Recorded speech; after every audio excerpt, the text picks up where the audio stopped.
एक 60-65 वर्षांचा ज्येष्ठ शेतकरी शिवदास साळवी यांचा अज्ञात मारेकऱ्यांनी खून केला आणि त्यांचा मृतदेह यशवंत साळवी यांच्या शेतात आणून टाकला। आता खून नेमका कोणी केला कोणालाच माहित नाही, पण दत्तात्रयचं म्हणणं असं होतं की त्याच्या वडिलांचा खून यशवंत साळवींनीच केला। सत्य समोर यायला थोडासा अवधी दिला पाहिजे असं पोलिसांचं म्हणणं होतं।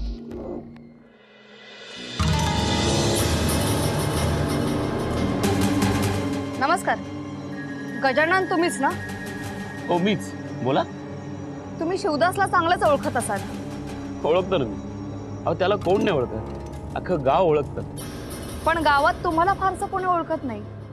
त्याचं काय मॅडम, मी शिरूरला राहायला होतो, गेल्या महिन्यातच गावात आलो। जुनी जाणती माणसं सोडली तर फारसं कोणी ओळखत नाही मला। पण आम्ही तुम्हाला अगदी बरोबर ओळखलंय। म्हणजे मी समजलो नाही। शिवदासचा खून झाला हे तुम्हाला माहित असेलच। माहिती, ऐकून माहिती। कोणाकडून ऐकलं?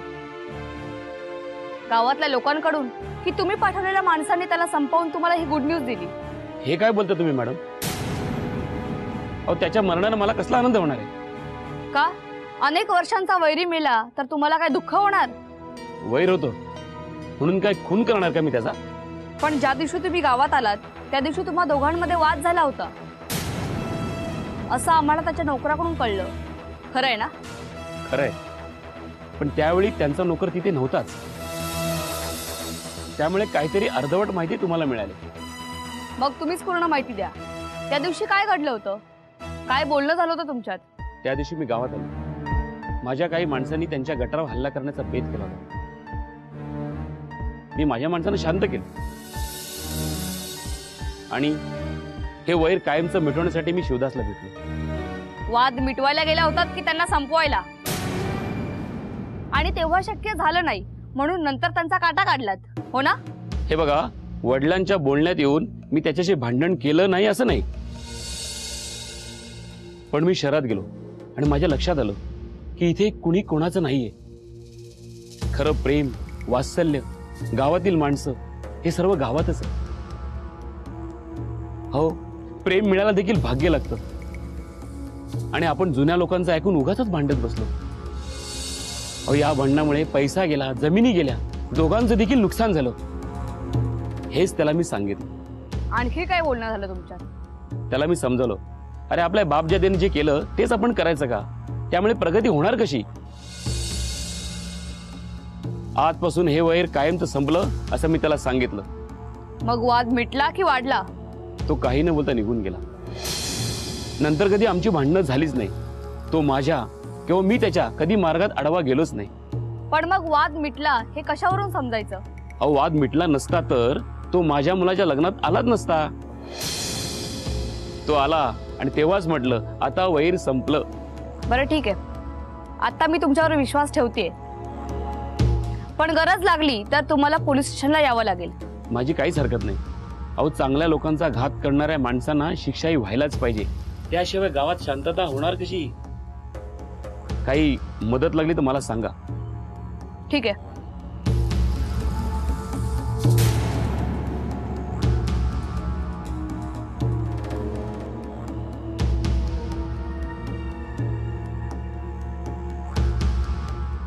सर, चौकशी केली सर. हो, अगदी कसून चौकशी केली, पण हाती काहीच लागलं नाही. बरोबर सर, मी पुन्हा त्या नोकराकडे जाते आणि चौकशी करते. Okay sir.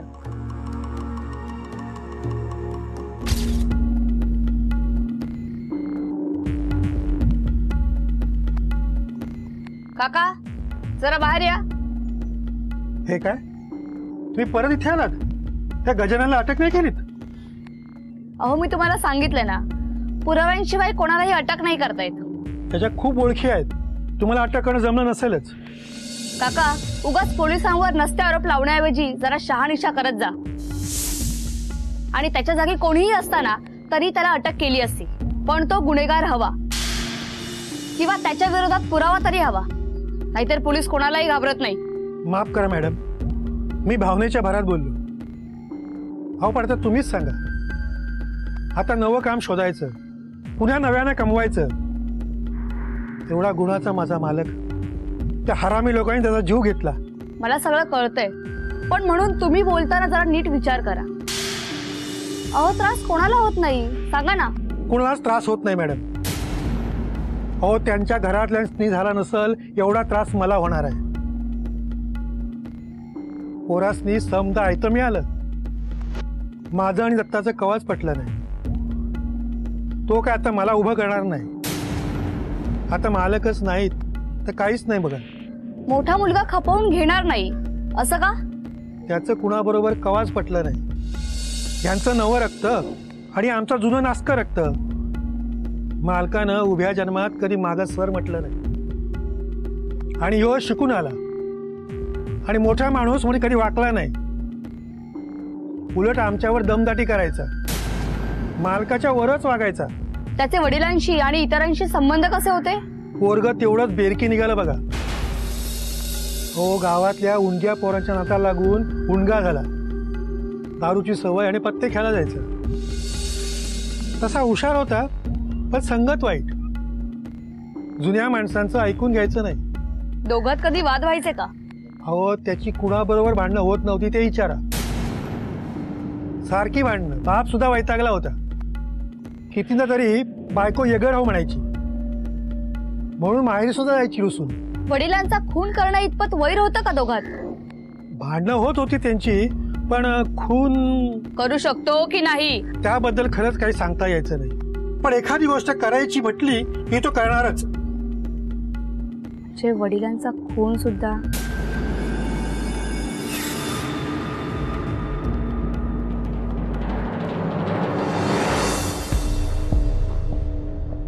सर, काल रात्री देवळात चौकशी केली. यशवंत भजनला होता.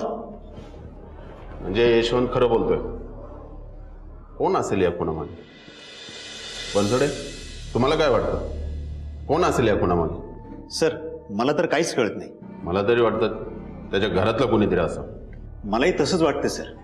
मी गावात शिवदासच्या घरच्यांविषयी चौकशी केली, तेव्हा असं कळलं शिवदास आणि दत्ता यांचं घरात अजिबात पटत नव्हतं. सारखं भांडणे व्हायची. सर, मी संजयकडे चौकशी केली. त्या दिवशी 11-11:30 दरम्यान दत्तू घरात नव्हता. बनसोडे, त्या दत्तूला उचला. Yes sir.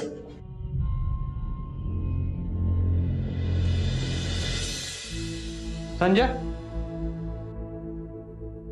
जा वावराला पाणी पाच. जा बेगी. अरे 4 दिवस रान पडून राहिले तर काय बिघडतंय वय? आणि नाही घातले तर काय वाळून जाईल वय? अरे असा बसून राहिल्याने आबा परत येणार आहेत का? हा, आता काढणीची वेळ आली आहे. माणसं बोलून काढून घेऊ, नाही तर सडून जाईल समज. आई, आपल्या दोघांना तलाठ्याकडे जावं लागल आणि तुझा अंगठा बी लागल. तलाट्याकडे कशाला? कशाला म्हणजे आता जमीन नावावर केली पाहिजे का नको? जमीन आणि नावावर कुणाच्या? कोणाच्या म्हणजे काय, माझ्याच नावावर. आता आबा गेल्यानंतर हे समजा मलाच बघायचे ना. अरे मुर्द्या, एवढी कशाची घाई लागून राहिली आहे तुला? बाचा 10 बी झाला नाही अजून आणि जमीन स्वतःच्या नावावर करायला निघाया. बाप मराठीच वाट बघत होतास की काय मिल्या? अगं, हे गावा तरी हे करावं लागणार आहे की नाही? होय, कवा तरी करावं लागणार हाय, पण ह्यो काय टाइम हाय वय? बाप मरून 4 दिवस झाले नाही आणि जमीन नाळ करा निघाला. लोक काय म्हणतील? लोक काय तोंडाला येईल ते बोलतात, आपण नाही लक्ष द्यायचं. चल लागलीच जाऊन येऊ तलाठ्याकडं. ऐक माझं, जमीन माझ्या नावावर कर. म्या नाही येणार. बाप मेल्याचं दुःख तरी आहे का तुला? म्हणून सारखा सारखा भांडत होताच वय बापाशी? याडबीड लागलं का काय तुला? आई, मी कशाला आबांची जमिनीवरून भांडू? हे बघ, आता आबा काय स्वर्गातून खाली येणार नाहीत. आता त्यांचा समजा कारभार मलाच बघायचा आहे. मी थोरला आहे म्हणून म्हणतोय, लागलीच जमीन नावावर करून दे माझ्या. दादा नग लगेच गाय करू. अरे जरा 8 दिवस जाऊ दे, मग कुशाल कर स्वतःच्या नावावर जमीन. तू गप्पा संजा. वावराला पाणी घाल म्हणलं तर घालत नाहीस आणि इथं बसून मला ज्ञान शिकवतोस का? मी बसा इथंच, मी जातो माळ्यावर. साहेब तुम्ही इथं? का रे, मला बघून असं दचकलास का? नाही साहेब, तुम्हाला बघून नाही दचकलो. आबांचा कोणी सापडला का काय? अरे ते शोधायला आलो तुम्ही. म्हटलं घरात काय चाललंय ते ऐकावं. लय घाई झाली वाटतं तुला जमीन नावावर करून घ्यायची. तसं नाही साहेब, पण म्हणलं आज ना उद्या जमीन माझ्याच नावावर होणार आहे. तलाठी ओळखीचाच आहे, लागलीच काम करून देईल. पुन्हा त्याची बदली होणार आहे म्हणून छान आत्ताच काम करून घ्यावं म्हटलं. का दुसरा तलाठी काम करत नाही वे? तसं नाही, पण पुन्हा नवीन तलाठ्याकडे गेलं की परत चहा पाणी आलंच ना. चहा पाणी बरं असू दे, चल. कुठं? साहेबांनी तुला बोलवली चहा घ्यायला. मला कशाला बोलवलं साहेबांनी? अरे सांगितलं ना चहा घ्यायला. नशिबानेच गडे, साहेबांबरोबर डायरेक्ट बसून चहा पाणी येणार. चल चल.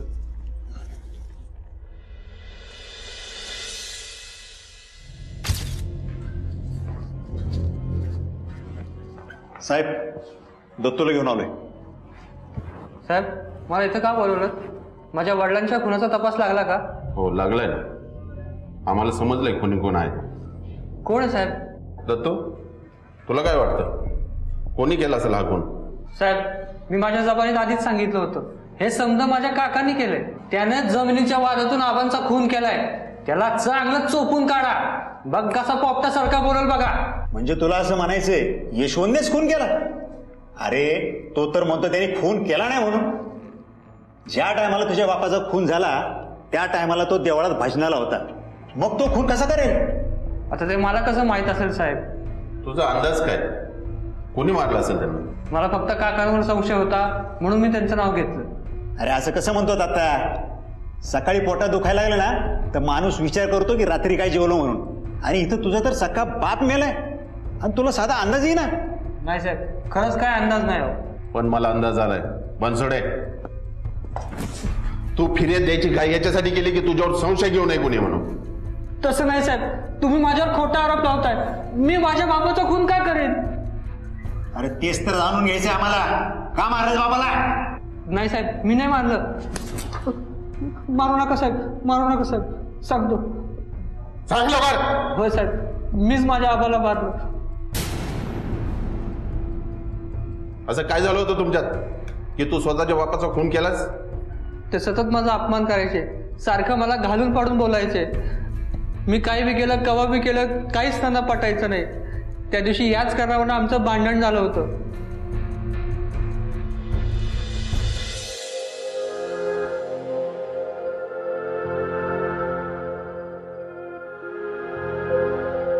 आबा, आपण 75% ऊस लावतो आणि 25% घरातलं धान्य. समजाच ऊस लावला तर लय भारी फायदा होईल आपल्याला. नग नग हाय ते बेस आहे. काय नग नग, या वकिलानं ऊस लावला, एकराला 20,000 फायदा झाला. 20,000. तर उद्या आंब्याचं झाड लावल, मग आपण पण तसंच करायचं होय. तुझ्या म्हणण्याप्रमाणे आपण शेतामध्ये समजा ऊस लावला आणि तो साखर कारखान्याने नाही घेतला तर काय करायचं? उभ्या ऊसाला कांड लावायची वेळ येईल. आज जरी साखर कारखान्यामध्ये आपला ऊस नाही घेतला तरी आपण उपाशी मरत नाही. कारण थोड्याशा जमिनीवर आपण पोट भरेल एवढं धान्य पिकवतो म्हणून. त्यात जर नाही पेरलं तर उगवणार काय आणि खाणार काय? आबा मला तुमचं हेच पटत नाही. काही नवीन करायला काय हरकत आहे? तुला काय कळते का रे? नुसता फायदा दिसतो. आपल्या शेतामध्ये ऊस लावायला आपल्याकडे काय हिर आहे का वकिलासारखी? वगैरे आपलं अक्कल पाजळत फिरते. अहो पर आबा चांगला फायदा होईल. अशा गरिबीत किती दिवस काढायचं? पैसा नको का? आमच्या बायका पोरसनी काय करायचं? तुमच्याकडे किती दिवस भीक मागायची? समजा तुमच्या सातात 1000 रुपये लागला तरी तुमच्याकडे मागावा लागतो. एवढीच मागायची लाज वाटत असेल ना तर रोजगाराला जाण आण कमवून. माझ्या घरातली आणि वावरातली काडी इकडची तिकडे करायची नाही. मग मला जमिनीचा वाटा द्या, वाटणी करून टाका. माझी मी शेती करीन, हवा ते पेरीन. मातीचं ढेकूळ पण मिळणार नाही. जोपर्यंत मी जिता आहे ना तोपर्यंत तुला तुझा वाटा मिळणार नाही. तुला या घरामध्ये राहायचं असेल ना तर गप गुमान राहायचं, नाही तर घराबाहेर पडायचं. मला काही फरक पडत नाही. तू कवा नव्हताच ना असं समजेन मी.